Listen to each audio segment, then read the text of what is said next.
बुरहान वानी के घर मुआवजा लेकर गई थी। ये वही महबूबा मुफ्ती थी जिसने पत्थरबाजों को बिना शर्त रिहा कर दिया था। ये वही महबूबा मुफ्ती थी जिसने आर्मी अफसरों के खिलाफ FIR दर्ज कराई थी। ये वही महबूबा मुफ्ती थी जो कहती थी कश्मीर में आग लग जाएगी, और जो सुप्रीम कोर्ट 35A के लिए एक प्रक्रिया शुरू कर रही थी, उस पर विचार कर रही थी। ये जो डेमोक्रेसी का रोना रो रहे हैं, सुप्रीम कोर्ट इस डेमोक्रेसी का हिस्सा है।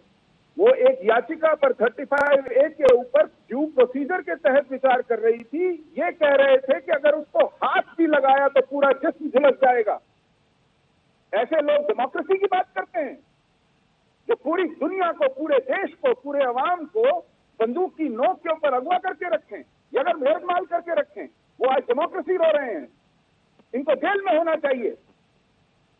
ये पूरे प्रदेश को, पूरे देश को धमकाते फिर रहे थे कि आग के दरिया बहा देंगे, खून बहा देंगे, आग लगा देंगे। आज इन लोगों को आईना दिखाने की जरूरत है। ये लोग अंदर हैं, इसीलिए थोड़ी बहुत शांति है कश्मीर में। लेकिन इशू ये है चित्रा जी कि 5 अगस्त पिछले साल के बाद कश्मीर में आमूल चूल परिवर्तन की अपेक्षा थी।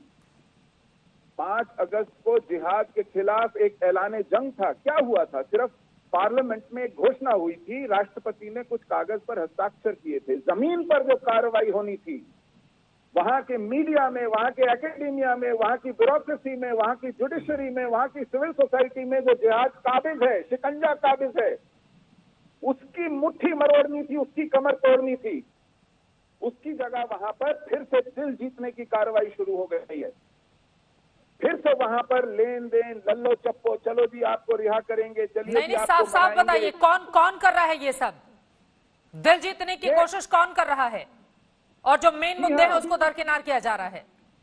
बिल्कुल। अब जो डोमिसाइल की नीति अपनाई गई कि 15 साल से जो कश्मीर में रह रहा है केवल वही कश्मीर का स्थायी शहरी होगा, पूरे देश के लिए फिर से एक बहुत बड़ा व्यवधान खड़ा कर दिया है। वहां कोई आ नहीं सकता, रह नहीं सकता, नौकरी नहीं कर सकता सरकार में। इस तरह के बंदोबस्त हो रहे हैं। एक नई पार्टी, ये जो अल्ताफ बुखारी है, ये कल तक महबूबा मुफ्ती का फाइनेंस मिनिस्टर था, हवाला एजेंट था। इसकी कार से RDX पकड़ा गया। इसको धो पोंछ कर, नहला धुला कर खड़ा कर दिया है कि ये अब लोकतंत्र चलाएगा प्रदेश में, कश्मीर में। तो इस तरह से ले दे के, फिरौती अदा करके, उन्हीं पुराने रिजेक्टेड लोगों को ताश के पत्तों की तरह फेंक के आप फिर से सामने ला रहे हैं।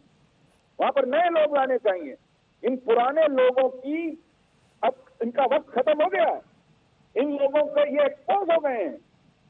लोगों ने प्रदेश का ये हाल किया है कि आज वो बर्बादी के मुहाने पर लाके खड़ा कर दिया है। ठीक है, GD बख्शी जी अपनी बात रख लीजिए। उसके बाद हमारे साथ इफ्तिकार मसगर भी कश्मीर मामलों की जानकार जुड़ चुके हैं, उनके पास में चलूंगी। लेकिन GD बख्शी जी, अगर हालात इस कदर खराब है वहां पर तो क्या होना चाहिए?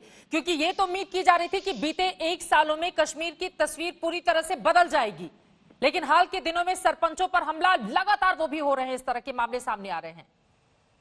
देखिए, मैं आपको समझाना चाहता हूं कि मैं जम्मू की पैदाइश हूं खुद, ठीक है। मैं भी स्टेट सब्जेक्ट हूं और मैंने वहां अपनी आधी सैनिक जिंदगी 37 साल जो बिताए फौज में, वो जम्मू कश्मीर में लगाए। जब मैं 2000 से 2005 तक वहां ऑपरेट कर रहा था, तब 4000 आर्म टेररिस्ट थे। 60% जो थे वो पाकिस्तानी और अफगान टेररिस्ट थे, फॉरेन टेररिस्ट। मार मार मार कर आजकल वहां केवल 150 कर दिए गए हैं, केवल 150। जब 4000 टेररिस्ट थे, हमने कभी नहीं सुना कश्मीर जा रहा है, जा रहा है, जा रहा है।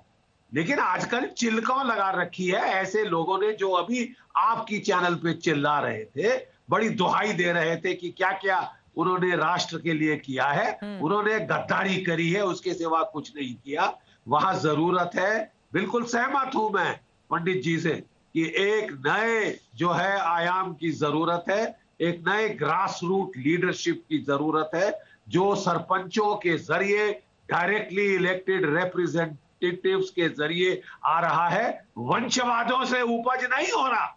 एक ये सल्तनत थी वहां पे अब्दुल्ला खानदान की, उसके बाद मुफ्ती खानदान की, जिन्होंने लूट लूट कर कश्मीर को अधमरा कर दिया।